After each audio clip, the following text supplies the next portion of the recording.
What is going on, Horror Horde? This is your boy Horror Gamer. And Gabby. And welcome to a brand new episode of Horror Haven LLC. But it's not just any episode. It is the season 1 finale of Horror Haven LLC. And boy, we have one hell of an episode for you. And when I tell you we have one hell of an episode, I mean we have one hell of an episode. But before we get into that, Gabs, why don't you let these beautiful people know where they can find Horror Haven LLC? As always, first and foremost, you can find us on slasher.tv. Download the app, search for Horror Haven LLC, see all of our photos, all of our posts. It's just a great community for horror fans to get together and talk and see what everybody's opinions are and trade opinions. It's not mean, and everybody just has a really good time. You can find us on Instagram at Horror Haven LLC. You can find us on Twitter at Horror LLC. Email us at horrorhavenllc@gmail.com. And don't forget to join our Patreon, patreon.com/Horror Haven LLC. We have several tiers to choose from. If you have recently joined the $5 or $15 tiers, you will notice that this episode you've heard before everybody else did. We gave special early access to this season finale to our Patreon members. You want in on this. And if you do the $15 tier, you get your own episode that you host with us. But if you don't want to be on, we get it. You can still do that $5 and choose a topic for us to talk about on a future episode. Ask Horror Fan 09. Yeah. He wanted us to talk about the Halloween series, and we did. Wish granted, my friend. Yeah. We aim to please. But yeah, that's Your right. wish is our command. That's it. And like Gabby said, I mean, you guys with Horror Haven LLC Patreon, you guys get a lot of bang for your buck. Like she just said, and this is going to be a constant thing.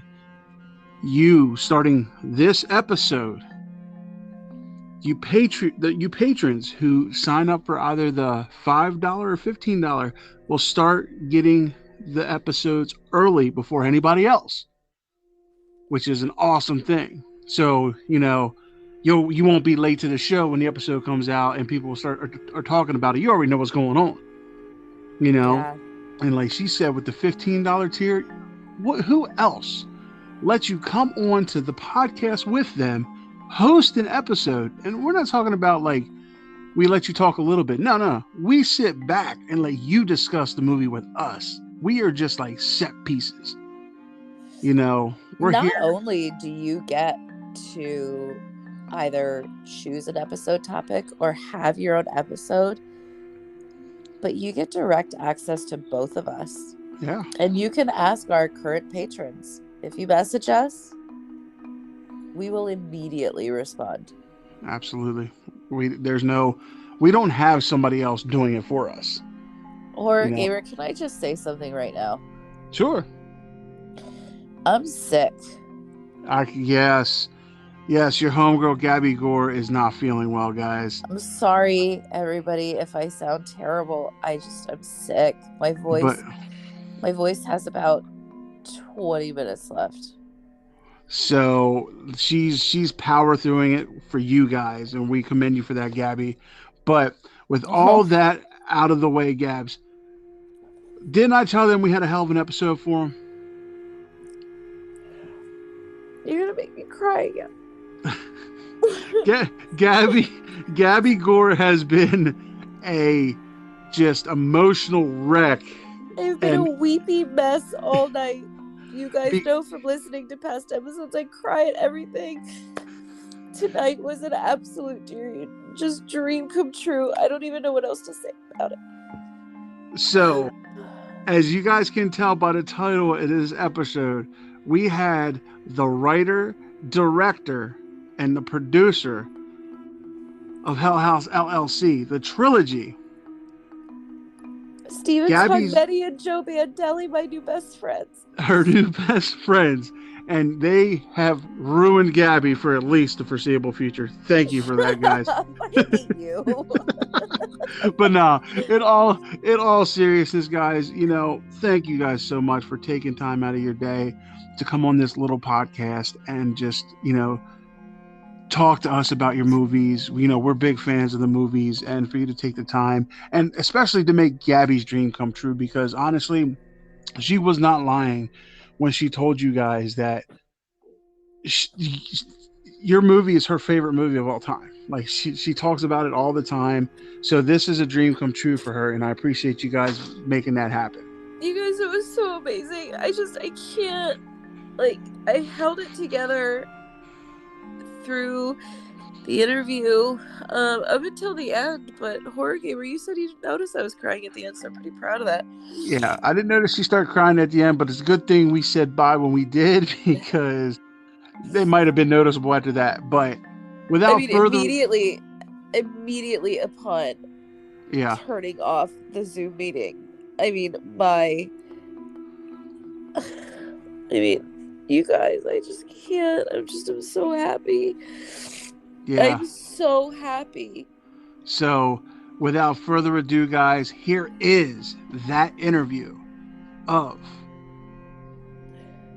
the Hell House LLC writer, producer, and director.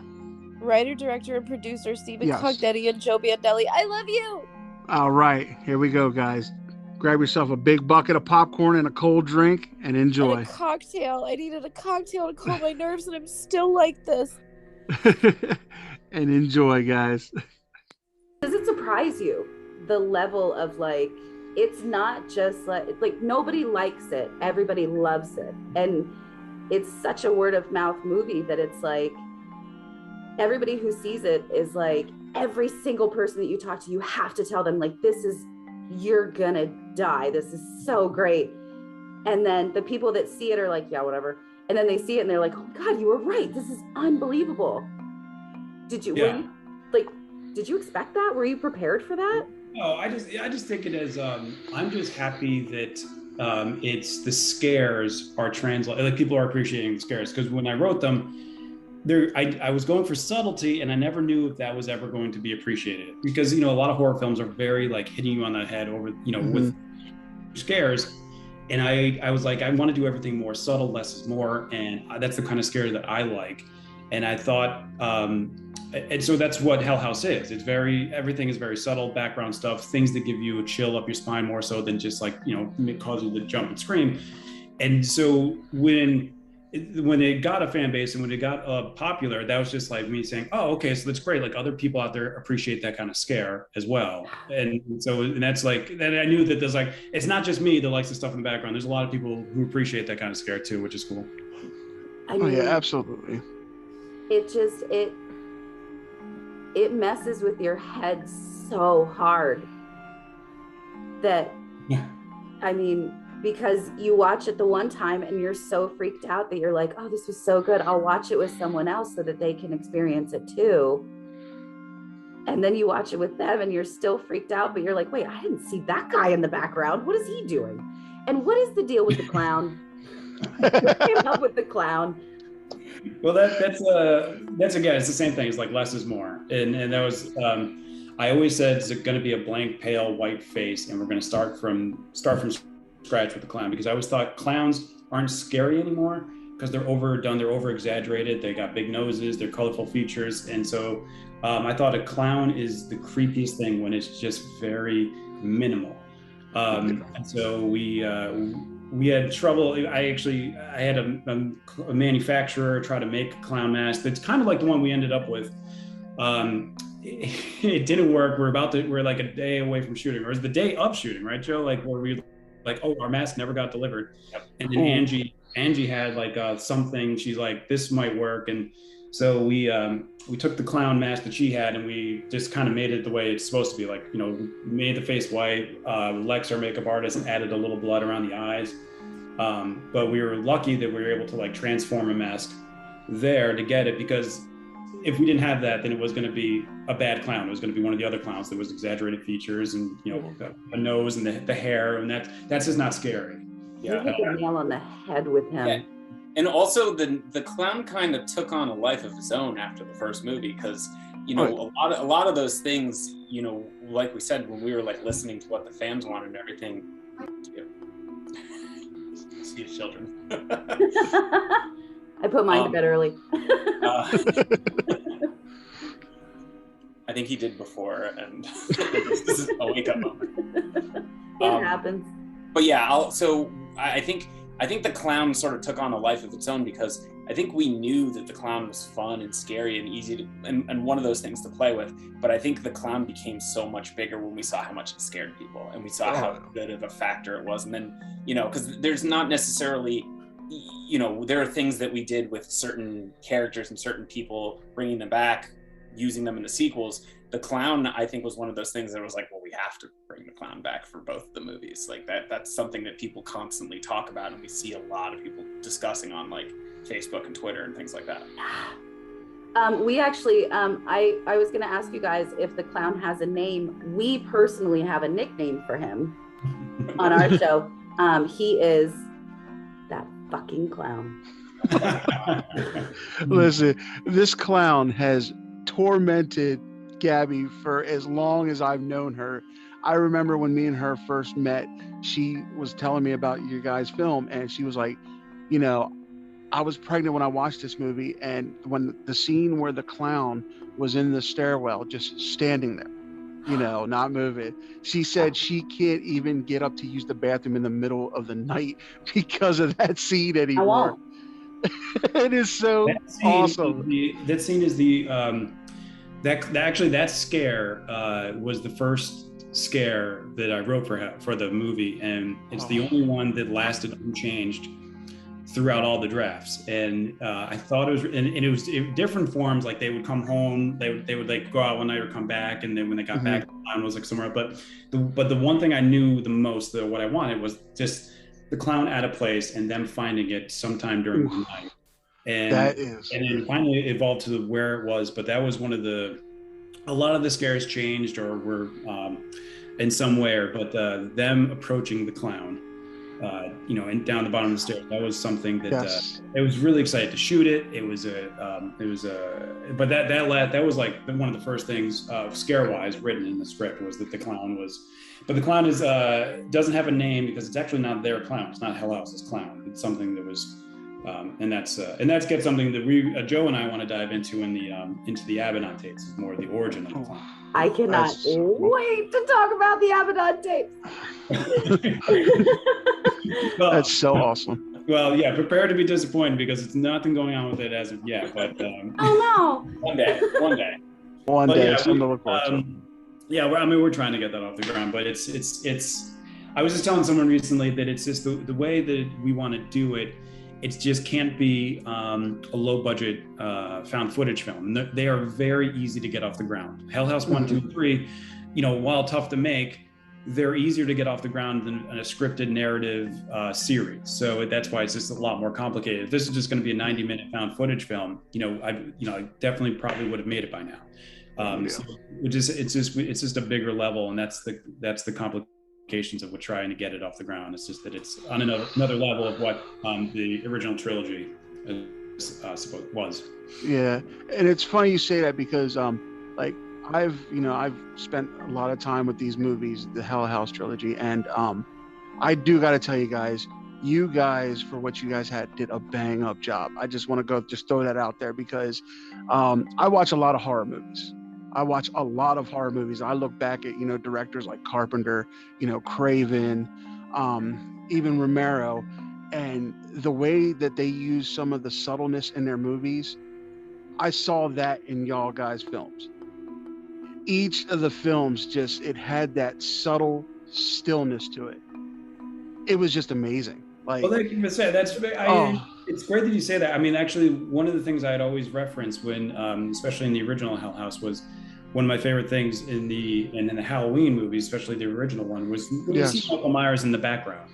Less more when he's chasing you, but I love the shots of Myers just like, on the street, like behind, like deep in the background, or, like when he sits up or in the background. Those are, to me, are my favorite parts of I'm not a big slasher fan. Sorry, Joe. But I'm with you, Steven. Parts of the slasher are that is when it's the scenes with Michael Myers in the background. The subtleness was so beautifully executed in those movies, and that's and they were definitely an inspiration for the scares in Hell House. Just kind of absolutely in the background, yeah. And like with 2, like there's a scene in 2 where they pick up that hitchhiker. Yeah. And they take her, and then they go down into the basement, and she's gone. Mm-hmm. And then when they go down the basement and they see her, and it's like boom, like subtle, oh boy, and then it just like stop. I love that. That was one of my favorite like scares in the films, was that hitchhiker scene. Oh, so well done. Scares are just like based off of like myths or old like wives' tales. You always have a story. There's always a hitchhiker ghost story. Yeah. Yes. And I always find them very creepy. And that was just inspired from, everybody has heard some story about a hitchhiker or someone you saw on the side of the road. Maybe not even a hitchhiker, but like you always hear the story of like someone who died along this road is always like walking the road at this time, like around the time they died, like, ghost stories like that. And I love those kind of ghost stories. I tried to tie something like into the Hell House, with someone who died at Hell House, got a ride to Hell House, and now her ghost is always looking for that ride again to get back to Hell House. Love that. A lot of stuff is always like based on something like a fun horror derivative of something I've heard in the past, like a fun ghost story that's like not true, but like an old myth or an old wives' tale. Gotcha.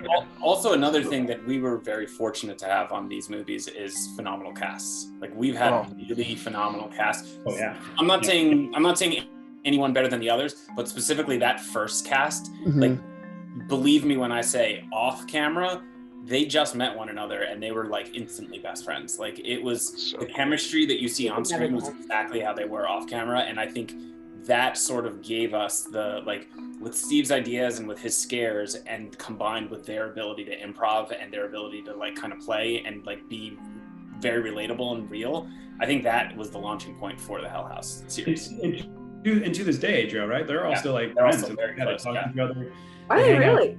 Yeah. Get out. Yeah, like I think when we brought them back, all of them back for Hell House 3, it was like a reunion for them. Like they before they even saw us and started talking to us, they were drinking and like hanging out. That's awesome. I'm so happy. Yeah, they're a good group. That was such a bittersweet moment at the end of 3 when Russell tells them, like, you guys are dead. Like, it's time. You have to go.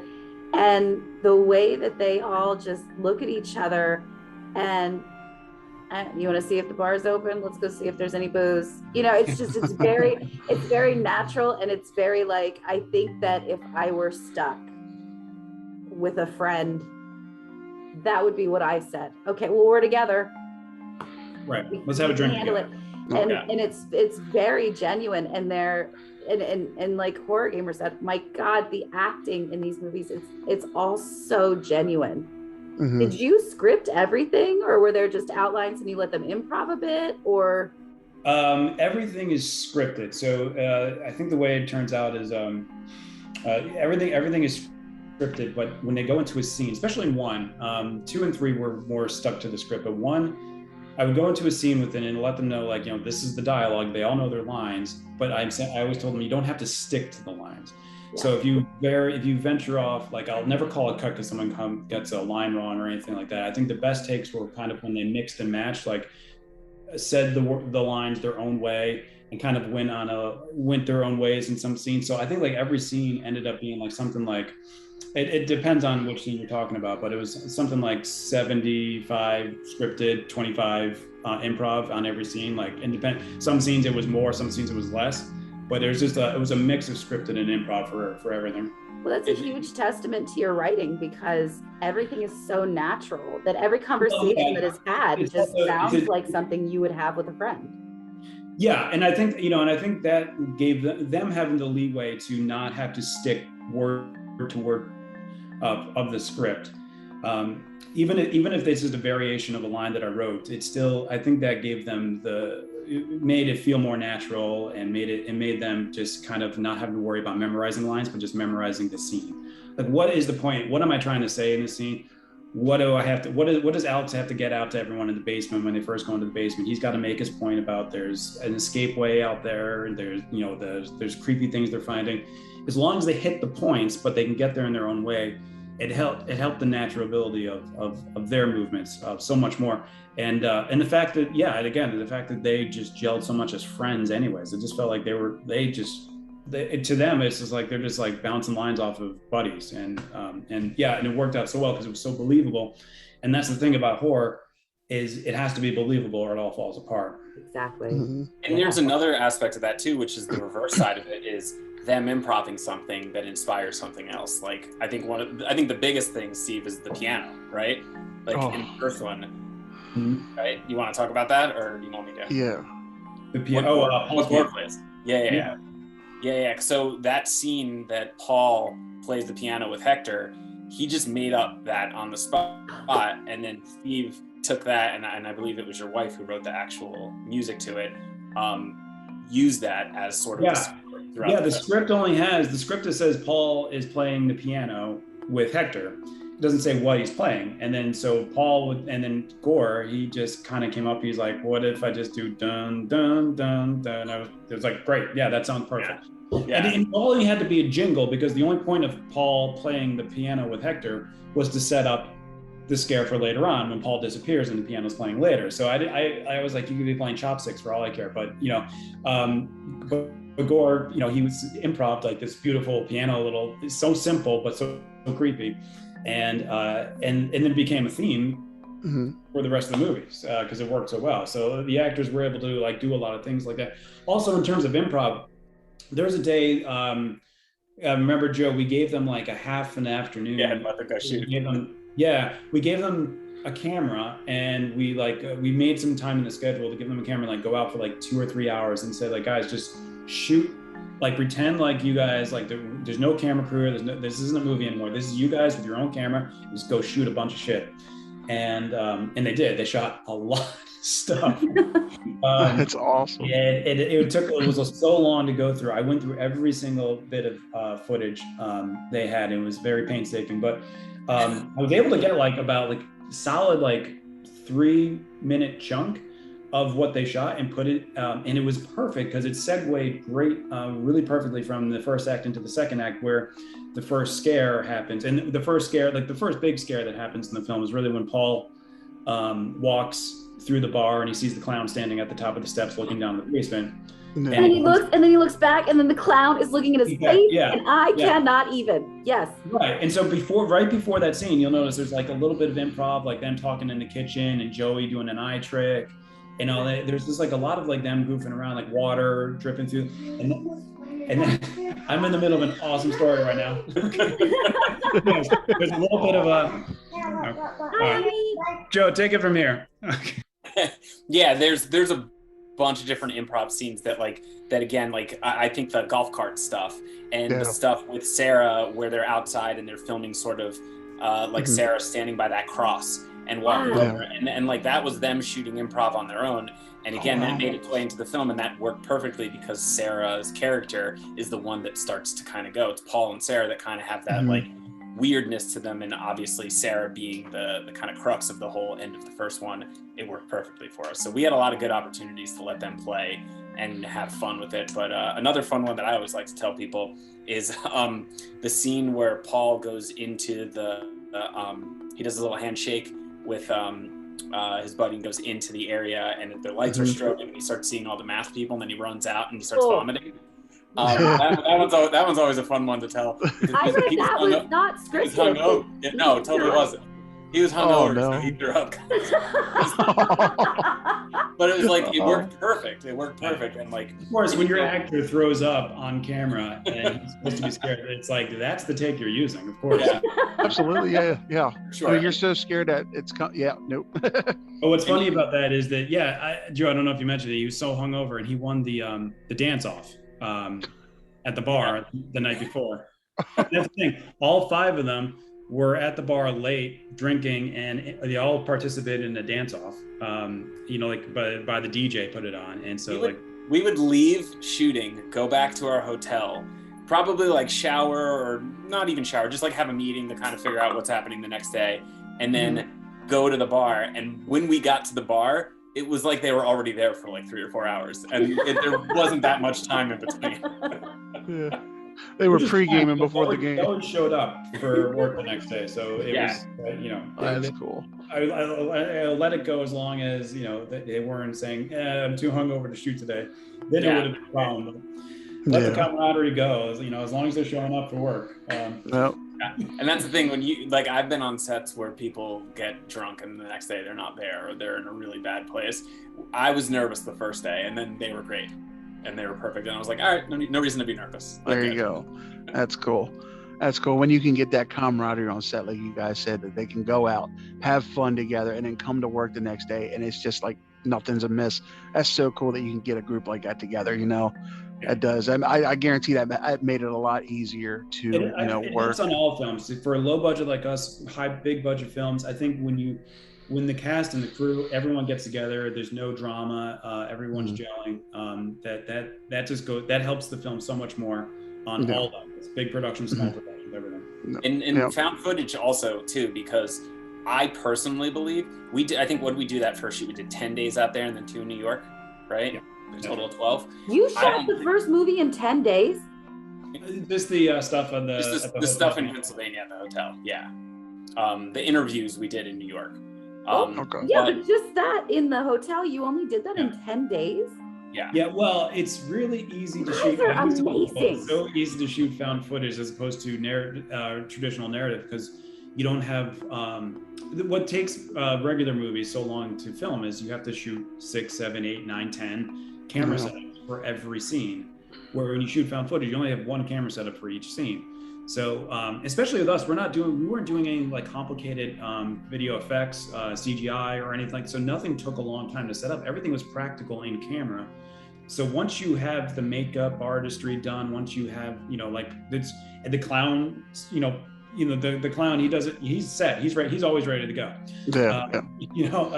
It's not hard to do. So we were able to bang out 10, 12 pages a day, sometimes less. But it's really, but found footage has its good things and bad things. But one of the good things is it's good for scheduling. Yeah, that's wow. And to what I was saying is, I don't necessarily think we would have been able to, at that rate, the way we were going, I don't think that's sustainable for a long period of time. Like if we did a traditional month shoot, I don't think we would have been able to get that same feeling. Like it worked for the time that we did. Yeah, there was no days off, and that's the thing. I mean, we went straight through for 10 days, which you really can't do. You can't, everyone, you have to have a day off after 5 or 6 days, but we didn't have a day off just because we knew we were going just straight 10 and then we're out. And then everyone had a break, and we came back a week or 2 later, finished up in New York. And the New York stuff was all the sit-down documentary interview stuff with Jeb, the journalist, Martin Lyons, the Pistachio. Yeah, and he's great. Oh. He's such a fun guy. He such a fun guy to work with, and he had fun with it was great. Obviously we brought him back for Hell House 3 as well. Mm-hmm. He was he's terrific. I love him. Yeah, he was great. I always see that a lot. A lot of people like his character because he plays that guy who writes about weird things character very well. Yeah, he did. Yeah. He was on point with that one. Yeah, absolutely. I mean, the main characters were so believable, but then, first of all, I have to say, the transition from documentary to the found footage and the way that it's set up. I actually just yesterday recommended the first one to a coworker of mine, and she watched the trailer, and a few minutes later, I went back into her office, and she goes, "I don't want to watch that." And I go, "Why?" And she goes, "That's real, right?" And I said, "Well, no, it's a movie." And she goes, "Yeah, but they made a documentary about these people." And I go, "Well, you Forget it. I go, just watch the movie. I'm not going to explain this to you. Like, that's, people have right to our Facebook page saying, was this real? And I'm like, no, but thank you. Yeah, that's how you know you did it right. You know what I mean? Because people actually are asking you, is this real? Is this something that actually happened? And I mean, the writing is real. It blows me away. It blows me away that 16 years, because we shot, I think this came out 16 years or 17 years after Blair Witch. It blows me away that people still think found footage movies are real. Like, yeah, I'm going on record. Your movie should be as big or bigger than Blair Witch. I said it. I'm done. She did, and you know what? They were trailblazers. What they did, and they changed. There's I don't think there's any Hell House or anything without what they did and showing that you can make good scares through found footage. Obviously, I mean, there's they're not the purists out there. They're obviously not the first, but they brought it more mainstream. In Blair Witch, I think that was genius. And I think everybody who makes found footage movies just tips their hat to what they did, because it was new, especially for a greater audience, though. It was amazing what they did. I love that film to this day. I think. It's so good, so good. And that's another one that the same as yours. It's so natural. Yeah. Oh yeah. I mean, that's so real. Yeah. That it's insane to me that I talk about this all the time. Saying again, these movies, because that's another thing about these movies, is it's not the first one was great, the second one was okay, the third one sucked. It is the first one was great, the second one was great, the third one was the perfect ending. You're very nice. You're very nice. You're very nice to say that. Very, very nice to say that. You have to understand. You have to understand. I told you before that we are very active on social media, so we see a lot of things. We see the negative things that people say too, and there are definitely, from my perspective at least, and Steve, I don't know if you have a similar perspective. I know that 1 gets the most love by far, and then 3, and then 2. Like, that's the order of the critics, I think. Yeah, 2, but 2 is obviously is the third of what people would rank them. But and there's so many problems in 2. We had a lot of problems in production on 2, and it always boils down to the biggest mistake, and it was on me. The biggest mistake I made on 2 was I rushed 2. Because I wanted to film it in the fall, and it wasn't ready to be filmed. And we should have waited till May, when we traditionally shoot Hell House is always in May.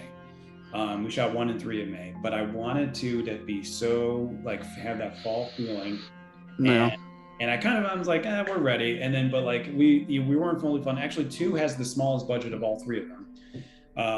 And it was shot, the same thing, was 10 days, and it did not need it. We needed more time on that. So it was there's a lot of reasons logistically, and that's on me why 2 wasn't as good as 1 and 3.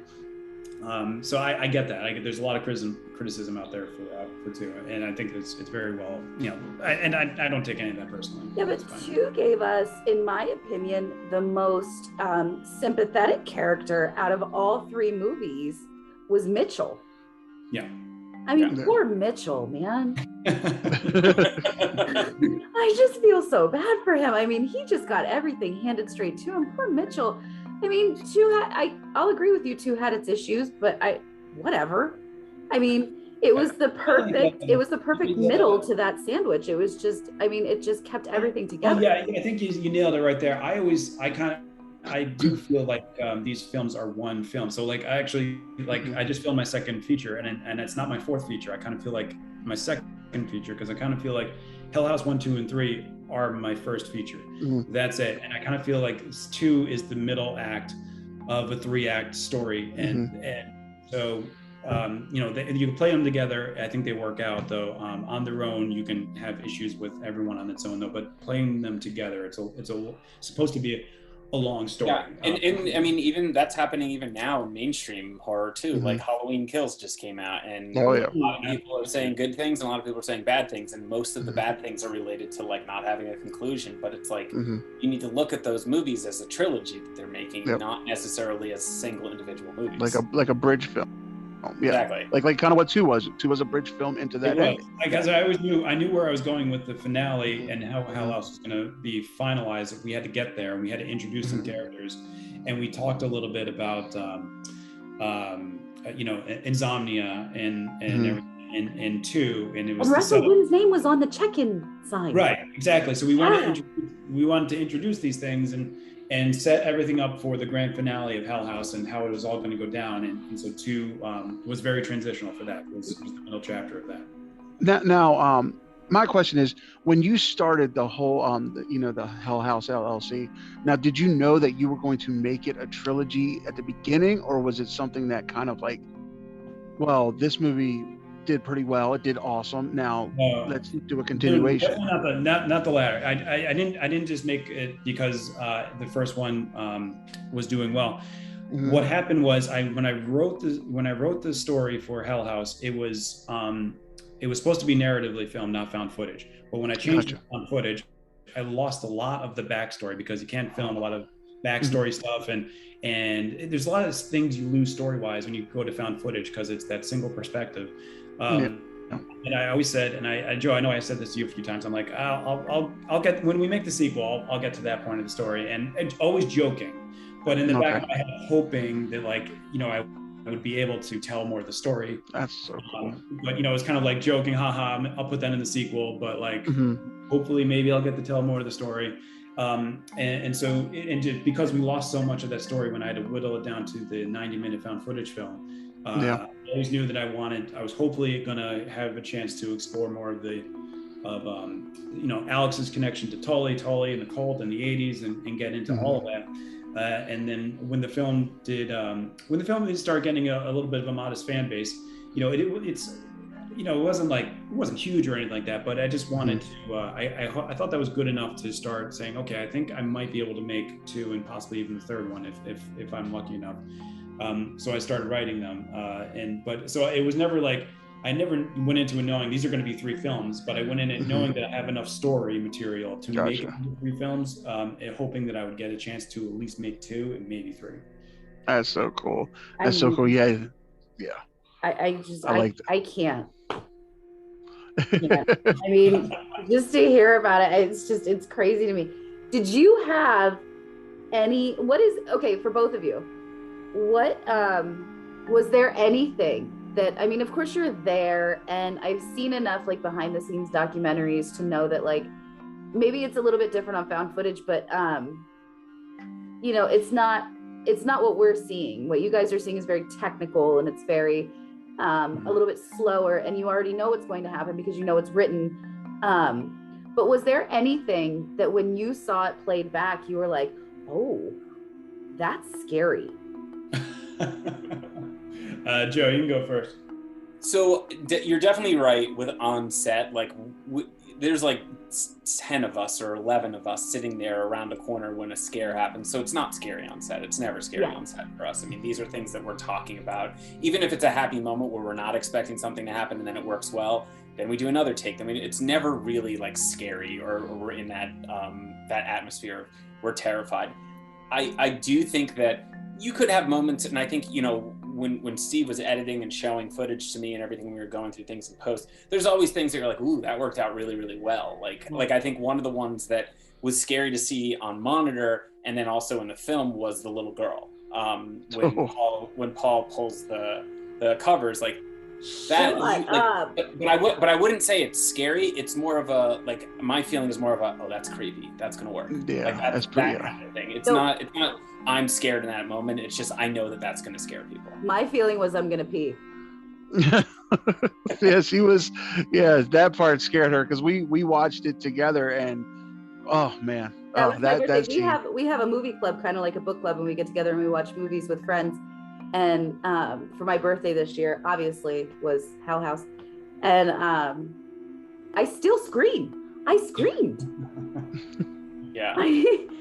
I've seen this movie. I mean, pandemic. I've been in my house for over a year, and I still watch this movie just so I'm not as scared. I would like to get up in the middle of the night. I can't. I mean, when it comes to that, like, you're right. Like when we're there, you never know if it works or not. I remember when I was writing it, like not knowing, like, I don't know if this is going to translate. And then when we shot it, it looked good, especially the little creepy little girl. And then again, when I'm editing it, it's still like I'm going through every frame of every tape reel and everything. And so to me, I'm just so desensitized. And so, like, I don't know if anything is scary or not. And I remember I was asking my wife at the time, I'm like, is this even scary? And she's like, I think it's scary, trust me. And I'm like, I don't know, I don't think it is, but like, I'm hoping it is. And I remember the greatest thing that ever happened to me as a filmmaker is it was such a very cool moment for me. When I finally showed the film to a crowd, it was a screening we had in New York. It was a pretty big theater. Not a theater, it was like someplace that, an auditorium of someplace that we just had about like 75, maybe 80 people.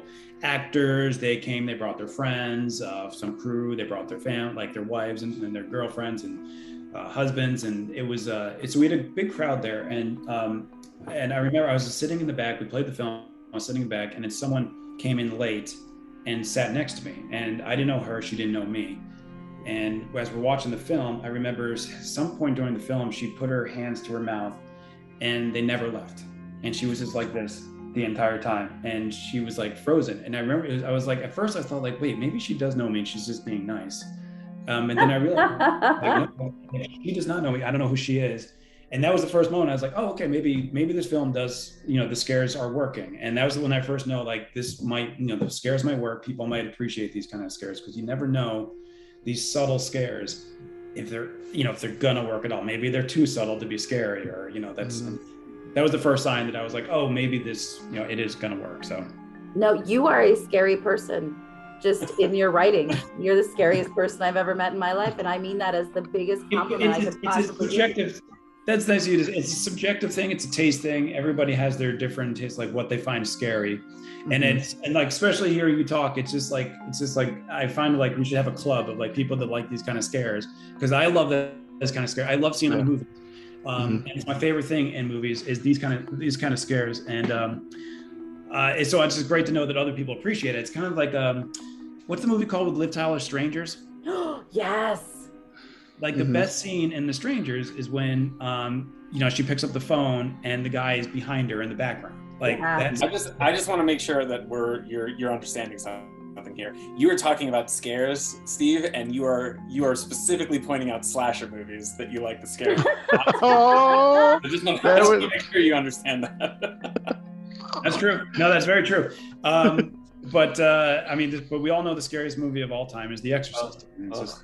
Amen. I'm right there with you, buddy. I am right there with you on The Exorcist. I disagree. I think it's Hell House LLC personally, but I guess I'm in the minority in this group. Stop. No way. No, but that no, you're right, Joe. Because I'm trying to. I think a lot of these they are good movies. Like Halloween, obviously, is legendary. It's amazing.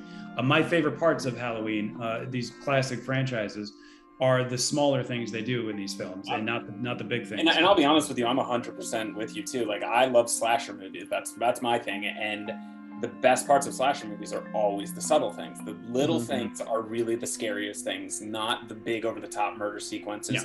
I think there's like, in my opinion, there's maybe one movie that the over the top gore works for, and that's the Saw franchise. But like anything else, I don't necessarily, it feels more torture-esque than it does feel, you know, working for the story. And granted, there are gory scenes in a lot of other films, but I mean, Steve, you and I align completely on that. Whether it's supernatural or slasher, the subtle stuff is the stuff that's always the scariest, in my opinion. A sound or a glimpse is what, when you have no idea what's going on, it's that loss of control. And that is, I think, what you guys do so well. Like that feeling of, you're watching this and you're like, did I just see that? Am I seeing things? What is happening right now?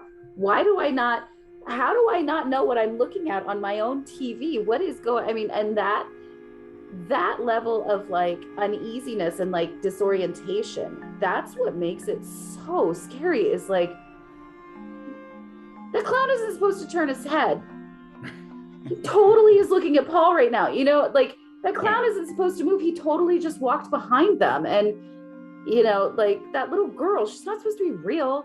but she totally took Paul. That's one of the biggest things, and that's when I said, like, I didn't know if any of this was going to work. I didn't know if there was going to be an audience that would think that just inanimate objects moving was going to be scary. And to me, I love that. And it's just like, because it's just it plays with your head, like that's not supposed to be there.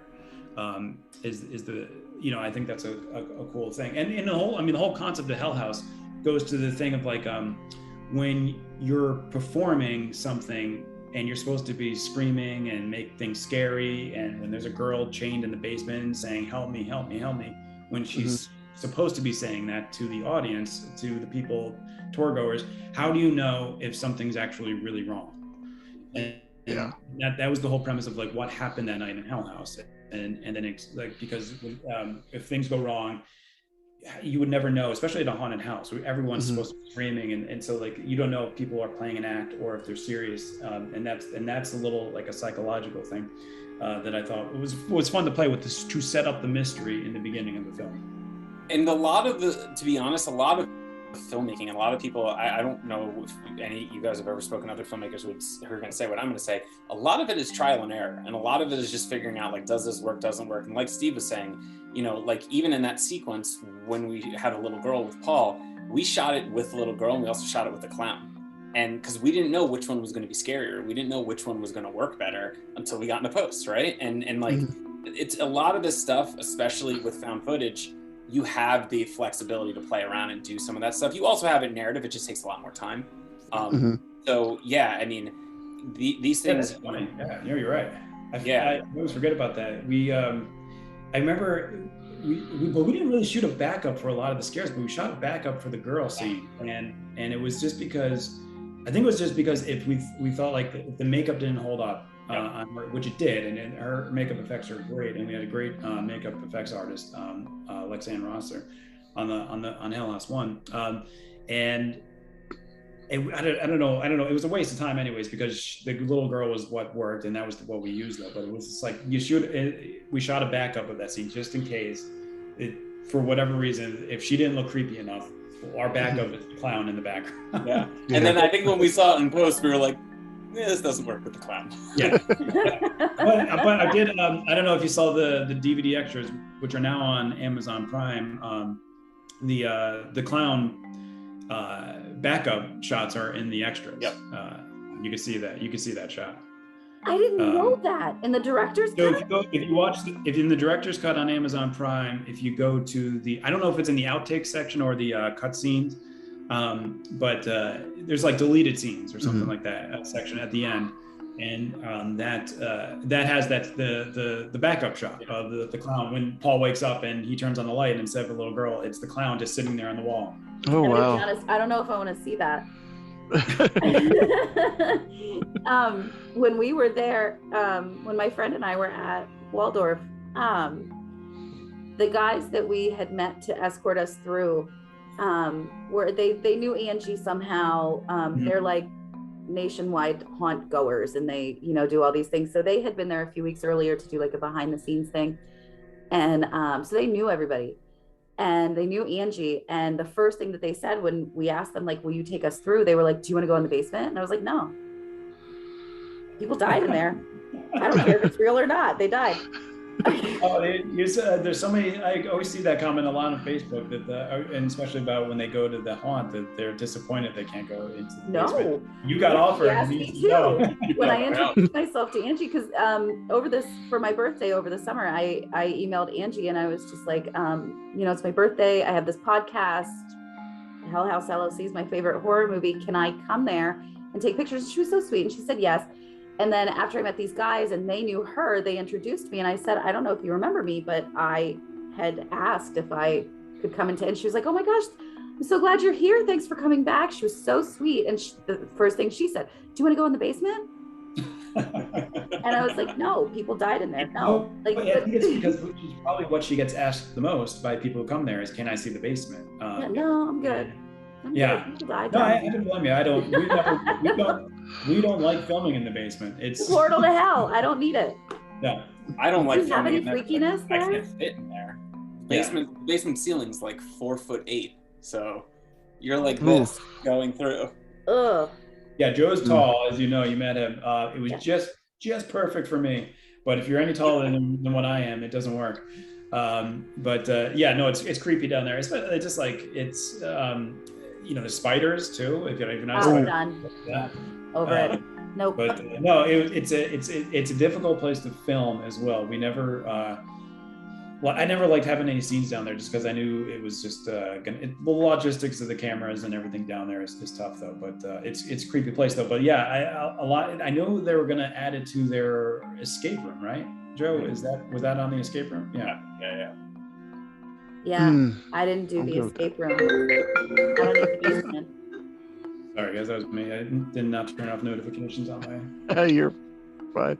Now, you guys obviously have a handle on found footage. Like, you guys got it in the bag. My question is, why found footage? Like, is there something about it that kind of like appeals to you more than like, your contemporary filming, like, or is it just, something you just wanted to try? No, I think found footage is so awesome for horror because it makes it feel more real. And the more real the bear feels, then the more terrified you are.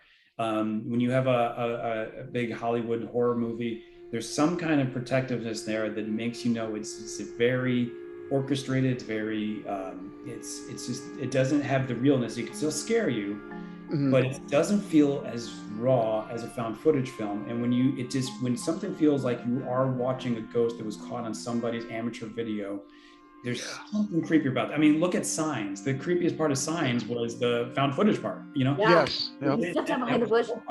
Yeah. Yeah. And so that's all. I love found footage movies. And I also love documentary found footage movies. Now, the thing about Blair Witch is that Blair Witch is an unfinished documentary. Obviously, they went out to make a documentary, they never finished it. We saw the raw footage.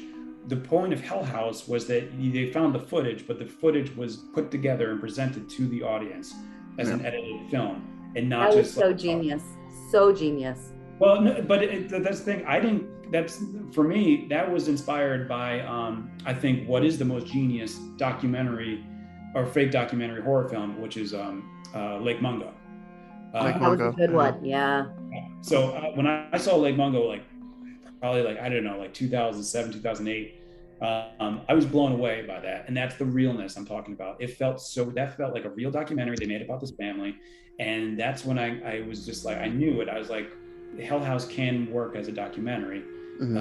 It would have put together a finished documentary, not like they found the footage later and here's what we're seeing. But and I don't mean to be all producery on this one, but for me, when Steve and I first started working together, I wasn't a giant found footage fan. I never really loved the gimmick. I watched Blair Witch when it first came out. I wasn't a fan of it. It kind of made me sick. The only found footage movie up until that point in time, when Steve and I first started talking, that I thought was genius was Paranormal Activity. And in my mind, what Steve did, which I loved, was not only taking that realness, but tapped into a market where, if you're a horror fan, you know of VHS, you know of these other found footage films. If you're not a horror fan and you're a general audience person, the only two found footage movies that you know of are Blair Witch and Paranormal Activity. Yeah. So I think writing scares and putting scares into a genre that is not really tapped, or at least at that point. I mean, since Paranormal Activity, there's been so many found footage movies that have come out, including ours. But I think it was still an untapped area where people were still trying to figure out a way to make it work. Yeah. And I think that was the smartest thing that Steve did with the story and the concept of bringing that together, because I'm still blown away by the fact that every year there's top 10 lists or top 5 lists for Halloween found footage movies, and we're always on there. That's incredible. You guys are the best kept secret in the world, but you're not a secret. It's so weird that it's half of the people that you talk to, you're like, do you know this movie? And they're like, no, I have no idea. And then the other half that you talk to are like, do you want to talk about this movie for the next 7 hours of your life? Well, absolutely, I do. And let's do that. And then you do, because there's especially, I haven't met somebody who's as into it as I am. I can. But when I can find somebody who's seen all 3 movies, God, I can talk about them because there's so much every single time you see it. And I swear to God, I've seen these movies just in the past week, probably 3 or 4 times each, that I've just been rewatching them to get ready. And it's like every single time I watch them again, it's like, wait, what is, oh, I never noticed that. I'm glad you say that, because like that's the way it's the way I write in general, is for the rewatchability of a film. So, and I love layers. You nailed it. So you start with a layer, and so the first thought of a story is the layer, and then you write the script on that layer, and then you keep on writing the script and introducing new layers and layers and layers. And I love that about film. That's my favorite kind of film myself, is that being able to catch things on rewatching it. And that's what I always strive to do too, is that like it's things you might not see when you first watch it, actually. And now I'm just remembering that that's dialogue in 825 actually. It's like a good piece of music. It's like a good piece of art, like something you look at or something like that. When you watch it or look at it more, read it again, listen to music more, you hear something different. I love that in a film. You know, I try to do that in the Hell House films. And so when you say like you notice things on second rewatching, I'm just like, oh, thank you. Like I was hoping like that would happen, and that's so nice of you to say that, because that's what I was going for. This you'd catch things in the background sometimes, little dialogue nuggets here and there that you might not get in the first viewing, and I love that about that's my favorite thing about movies, is when you can catch things that you didn't see the first time. Yeah, and you guys, in your movies, like I said, I'm with her on this one. You know, I've watched it like 2 or 3 times each this week as well, and like each time I watch it, I'm like, oh damn, I missed that. Oh, I missed that. You know, and you guys did a hell of a job with that. Now, I do have to ask you guys. Okay, so if you were presented with making, remaking a movie or taking over like a movie franchise and making a movie for the franchise, you know, kind of like David Gordon Green did with Halloween, you know, what I'm really interested in this. What movie would you guys tackle? What Joe was like teeing this question up. You are teeing this question up. You were gonna sit it. No, you go first. So the question is just taking over a franchise. If we could redo or take over a franchise, what would we? Yeah, kind of like what like David Gordon Green did with Halloween. Like if you were presented with that opportunity, which one would you take? Man, I don't know, but I know Joe has an answer. You have to have an answer. So I have two, but I'm not going to tell you one, because one, I don't want to float it out there, because I think people will start looking into it and then someone will go and do it, and I do not want that to happen. So I'm going to keep that one close. The one that I know is going to get redone, that I just wish to God I could do, and you're going to think like, so you have to understand this about me. I love horror films. I was tortured by horror films when I was a kid. I grew up and put myself through all that torture and like fell in love. And I'm just like, in like maybe 20 years ago, I started watching zombie movies, and then I fell in love with zombie movies. When we started working on Hell House, I started watching found footage movies, and now I'm in love with found. So I think horror is one of those genres that you can keep becoming like a student of it. But I'm going to be honest, horror comedy is always my favorite. And I think if I had the opportunity to remake Clue, I would 100% do that, even though I think that movie is close to Yes! Oh, wow. That's awesome. I feel like you should. Cool. I'm just saying. I mean, Ryan Reynolds' company has the rights to it.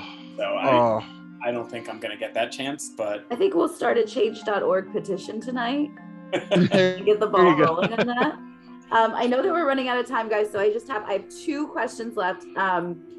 What can you tell us, if anything, about 825 Forest Road? It is the only thing I tell about 825 is that it's added bones. It is just it's a classic haunted house tale. And that's all. You're so good at that. So but this was a bigger endeavor, bigger project, obviously, because it's not found footage. It was traditional narrative. We had a great cast on this, great crew, amazing crew, and people that I just hope Joe. I think Joe feels the same way. We get to work with again on another project, but it's a haunted house tale. It's got the main characters they have their everything that happens to them is we see from different perspectives. So we see what goes on through their perspective, the next character's perspective, and then the third character's perspective, and the stories are intertwined, and they all come together at the end. It's a fun story, I think, and it's kind of the same thing as Hell House. It's just it kind of starts off like small, subtle, and building as we go into the second and third act, and the scares will just start coming one after another as we build. I don't know. We'll see. Right now we're in post, so you never know what you have until you start putting it together and assembling it, though. But I think we got some good stuff. It's already my favorite. No, it was a great experience, and the hopes are that we're releasing it around this time or a little earlier than this time next year. That's the hope. So, and if you want to know, because we like to discuss layers, we did want to tie in some Hell House to 825 Forest Road, but unfortunately, one of our lead actors is Elizabeth, who plays Vanessa in Hell House. She plays Vanessa in Hell House 3, so you can't can't do that with her. Oh. But we were thinking I about loved Vanessa. The universe. But I will say that my absolute favorite character out of all 3 movies was Jonathan. Yeah. Yes. Jonathan said everything that every single person that was staring at their screen was saying when he and Diane went into that hotel, and she was like, "We should go over here," and he was like, "Nah." Steve, we should hire that actor again. For sure. He said no. I think he should be in all of your movies, to be completely honest. I can't tell if she knows or not. I do, yeah. Okay. Yeah. A lot of people don't pick that up, is why we were able to put him in 2 and 3 as well. Yeah, no, I didn't figure it out, and it's actually on my list of questions, was Joe in all 3? And then I happened to notice today when I was rewatching 2 again that, yeah, you were in 2. And then I knew that you were in 3 because Harvey had a huge crush on you in 3. And you want to know improv? That's improv. That was improv. That was 100%. Really? Harvey was amazing, and he's such a great guy. Yeah. He's my friend, and he doesn't know it, but that's okay. He doesn't have to know. We're just friends, and that's okay. He's one of those people where when you're on set, they're just so funny and they're always upbeat and making everyone laugh. And every one of them, we had someone who was doing that. I just remember specifically. I remember one scene. He did something and he said Louis in it, and it was so funny that Steve told him to lean into that, and then it just became this recurring thing where he just kept leaning into it. Kept going. Oh my god, it was like a cute. Oh my god, it was genius. It was so funny. Yeah, all 3 of these movies, everything that you did in all 3 of these movies, they were so good. I mean, Jonathan with the saying everything that every single one of us was saying, it was amazing. Every character that you wrote is exactly the character that you would expect. Alex, he's a dick. Everybody else, they're his friends. And Sarah, she wasn't redeemable, but she wasn't terrible. She was just Alex's girlfriend. So of course she's going to go along with everything. And then, Jessica and Molly, it's like Jessica's in charge. So Molly's going to do everything, but she's going to whine about it. And, and then in the last one, Russell's in charge. So, it just, and everybody playing off of all that. I mean, it's absolutely astounding what you did with these 3 movies. That's that you're way too nice. Thank you, but you're speaking of Jonathan and that scene with Diane. You're saying at the end of Hell House 1. That actually might be my favorite sequence.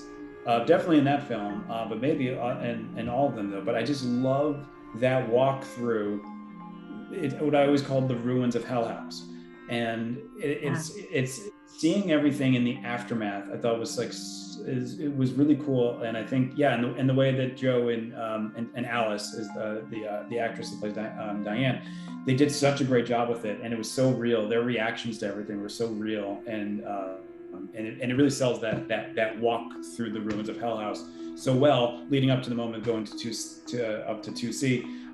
He said Joe it blocked for me outside. Right. In fact, she was reckless. She's reckless, and that got them both killed though. But Joe was so good in that scene. I was like, he's got to be in 2 and 3. Yeah. Yeah. I don't know. I don't know if I'm ruining your next question, but because Steve just said that was his favorite scene in the first one.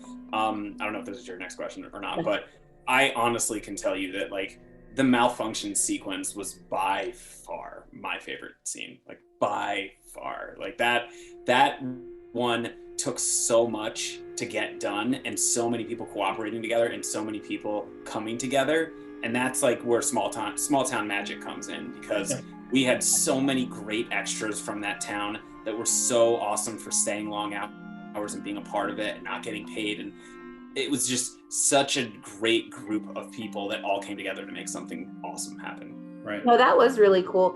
And you know what else was really cool was in 3, when they opened Insomnia, and the guy that checked you in Insomnia was the guy that checked you in at the Waldorf. Yep. He is so good. Yeah. He's really good. He's really talented. Yeah. He's but committed. when I saw him, I was like, oh my God, it's that guy. Was Angie the one that was in the control room with Harvey? Yeah. Yeah, I believe Angie's in it twice too, because I believe in the third movie she's in the control room, and I believe in the first movie she's the people welcoming everyone into the house. In the first film, No kidding. Yeah. It's just, she just looks so different. Angie, has like a lot of hairstyles. Her hair is everything. In one, her hair is very, I guess you would just call it like a normal female hairstyle, and then in 3 she's got like such a cool new do that she looked good. enough different that we could cast her and no one would know.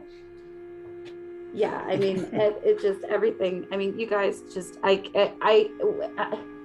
for the people watching, we didn't even touch half of the questions that we had, because this was just such a great conversation. There was no reason to.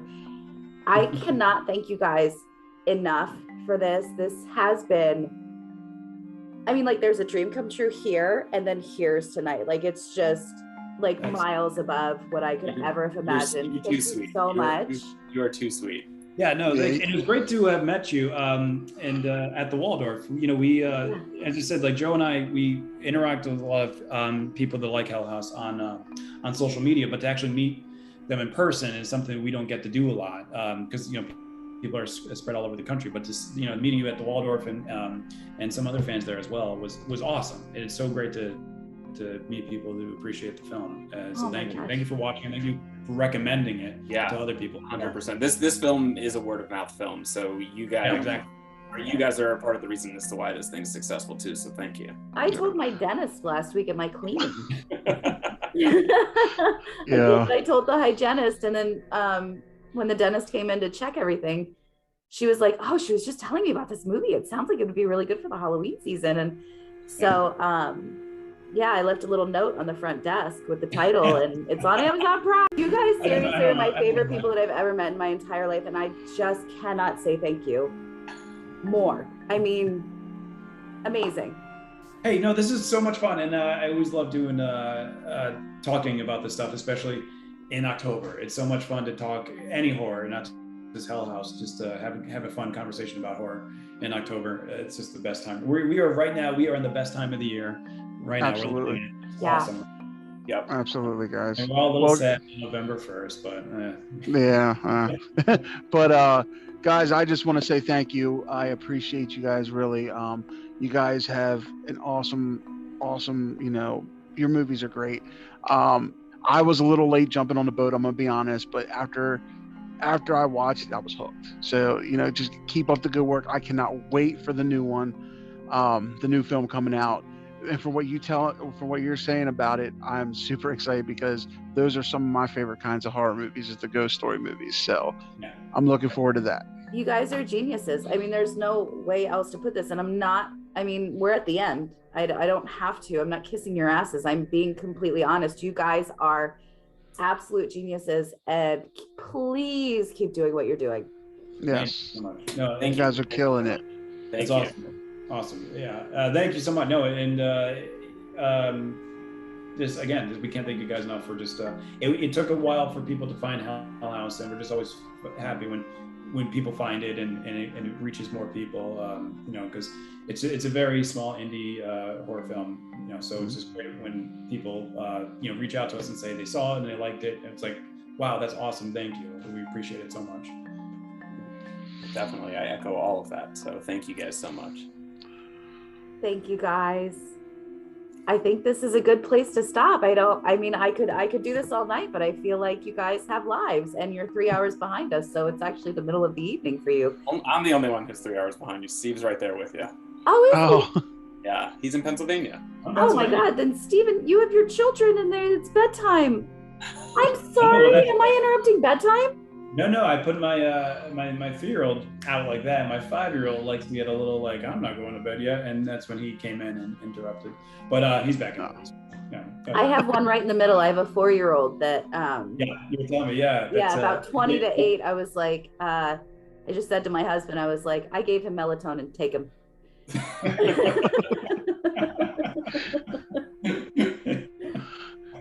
That's great. Yeah. So you get it. How it goes, yeah. Totally. Unfortunately, but fortunately, I get it. It is life. No bother at all. It was so much fun to talk about it.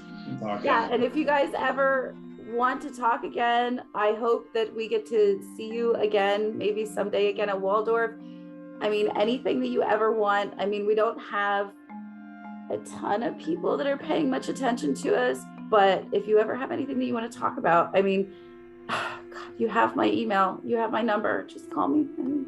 If we just want to what talk friends about, are for you guys. If I just want to talk about how to put out a 4-year-old, like just give you a ring and you'll let me know.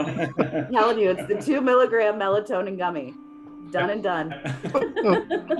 I'm 100%. Steve's probably shaking his head with what I'm about to say. I'm not doing a shameless plug here, but you guys are found footage fans. So next week on Paramount Plus, they're releasing the 7th Paranormal Activity movie. Mm-hmm. But they are also releasing a documentary that I directed about the making of the Paranormal Activity franchise. So get the hell out of here, Joe. Yeah, and the only reason why I'm saying it is because it is a really awesome story about how they made the franchise and it's a really good rags to riches story. So I think, like I told you guys, it was my favorite found footage movie. Now, obviously Hell House is, but second to that is Paranormal Activity. And when you hear how they got into it and how they made it, such an amazing story. So check that out, because it's that's not a shameless plug at all. I meant to bring that up earlier about, and Joe has been working on this for a while, directing this documentary, right? And he was talking to Jason Blum and Oren Peli and all the people involved. It's a good story. Awesome. I am not a plug myself person. I probably should do it more, but check it out, because if you like horror movies and if you like found footage movies, it is such a great story of how they did what they did. Oh, I'm looking forward to that. Wait for that. That's amazing. Yeah. This is kind of like a If you're not documentary. comfortable plugging yourselves, just send us the information. We are more than happy to plug anything that you guys ever do for the We rest will definitely reach out to you when we get ready to release A25 Forest Road. So we'll keep on that for sure. That is awesome, guys. But all right, guys, I think we kept you guys long enough. We thank you so much again for just being on the show and just taking time. I know you guys are some busy guys and stuff, but take the time to help support a small podcast like us. It does mean the world to us, and it doesn't go unappreciated. I just want y'all to know that. That's great. No, thank you so much. I mean, it's the same way. We're a very small film, and it's the same thing. Small. We love being on podcasts, especially indie podcasts, and just talking horror. It's just so much fun. So, awesome. Keep doing what you guys are doing. You guys are the biggest in the world. I mean, it's going to happen, and I can't wait for it, because I could be like, I know them. They said I'm their best friend. Say it again like that. That's right. Yeah. Gabby's the best friend. Screwed up the script. I'm so sorry. You sent me a script, and I messed it up.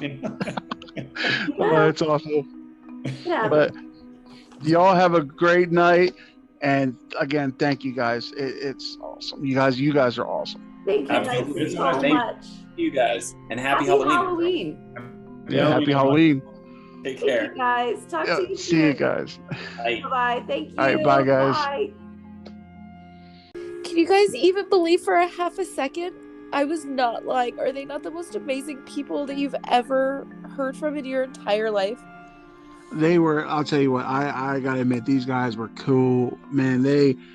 that was one hell of an interview. Like they told us some stuff. I'm really looking forward to their new movie, that haunted house-esque movie that they were talking about. Oh, It is called 825 Forest Road. 825 Forest Road. Oh, I cannot wait for that to come out. That's right up your boy Horror Gamer's alley. And Both of ours. yeah, and I'll tell you what, Steve made a valiant point there. The scariest horror movie ever made was The Exorcist. 100%. You know who else will agree with you on that? Who's that? Our favorite Belgian. Yes, Nick. our favorite person, Nick. Yep. Shout out to you, bro, Nick. But Hi, Nick. But no, guys, again, I just want to say thank you for being on the show. You guys are fucking awesome. We had a blast. We will love to have you guys on again whenever Thank you guys want. So much. I love you so much. And just thank you. And I also want to say thank you to everybody who has listened to us this season. This part gets a little hard for you, boy Horror Gamer, because I love this podcast. I love my homegirl Gabby Gore, and to see what we created, and to have people want to listen, it's amazing to me. And it just sucks that it's bittersweet, because now we hit the season finale, and we're definitely coming back for season 2. It's just, kind of gets hard for your boy, like I said, season 2's right around the corner.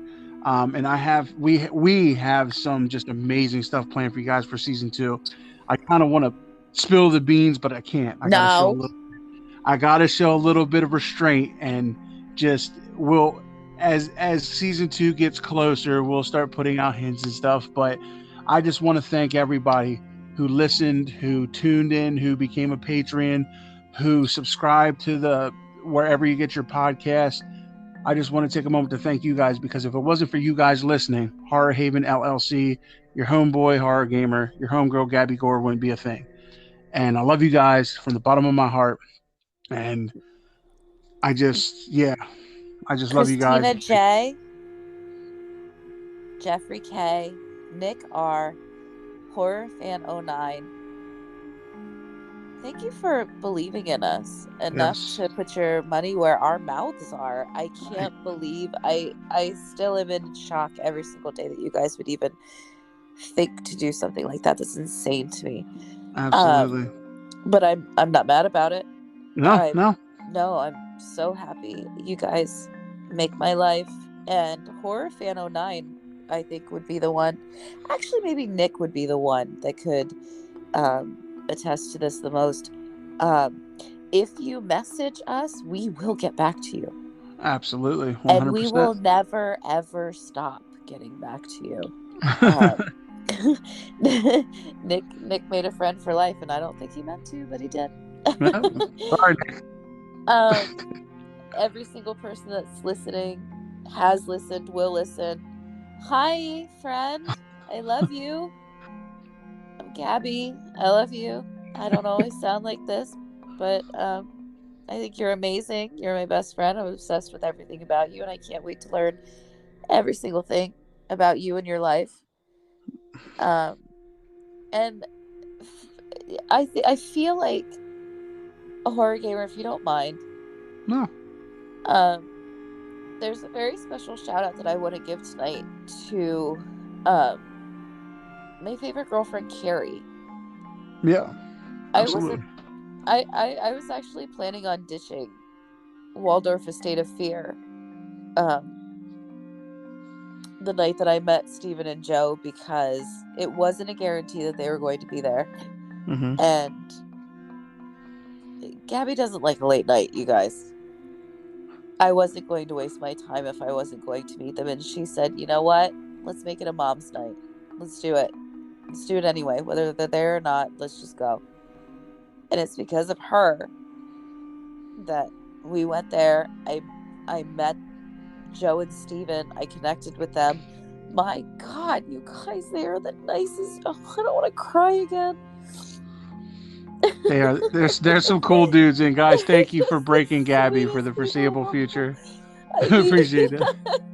I'm never going to be able to talk about this.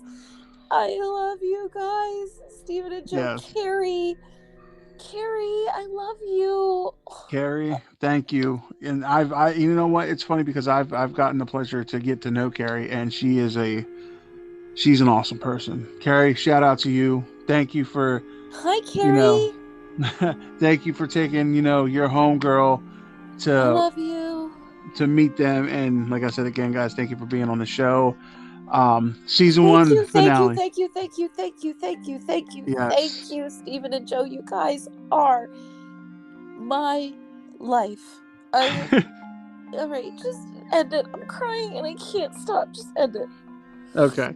All right, guys. So with all that being said, we love you guys. Thank you, guys. Don't forget, if you haven't done so yet, rate, review, and subscribe. And go check us out on all our socials. And I just don't know what else to say. But this isn't goodbye. This is see you till season 2. And until next time, guys, this is your boy Horror Gamer saying, as always, Miss Gabs. I'm weeping. Don't fear the darkness. Embrace it. And we love you guys, and we'll see you at season 2. We love you. Goodbye.